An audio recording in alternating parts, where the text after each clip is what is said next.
Chapter 2. Thus the heavens and the earth were finished, and all the host of them. And on the seventh day God ended his work which he had made, and he rested on the seventh day from all his work which he had made. And God blessed the seventh day and sanctified it, because that in it he had rested from all his work which God created and made. These are the generations of the heavens and of the earth when they were created, in the day that the Lord God made the earth and the heavens. And every plant of the field before it was in the earth, and every herb of the field before it grew. For the Lord God had not caused it to rain upon the earth, and there was not man to till the ground. But there went up a mist from the earth, and watered the face of the ground. And the Lord God formed the man of the dust of the ground, and breathed into his nostrils the breath of life, and man became a living soul. And the Lord God planted a garden eastward in Eden, and there he put the man whom he had formed. And out of the ground made the Lord God to grow every tree that is pleasant to the sight, and good for food, the tree of life also in the midst of the garden, and the tree of knowledge of good and evil. And a river went out of Eden to water the garden, and from thence it was parted, and became into a forest. The name of the first is Pison.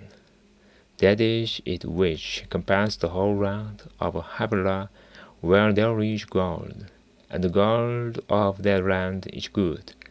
There is bdellium and the onyx stone. And the name of the second river is Gihon. The same is it that compassed the whole land of Ethiopia. And the name of the third river is Hiddekel. That is it which goes toward the east of Assyria. And the fourth river is Euphrates.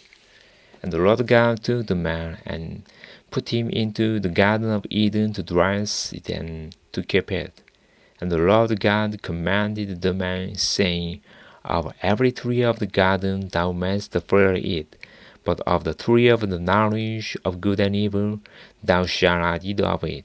For in the day that thou eatest thereof thou shalt surely die.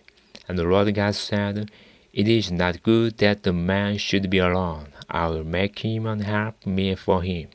And out of the ground the Lord God formed every beast of the field and every fowl of the air, and brought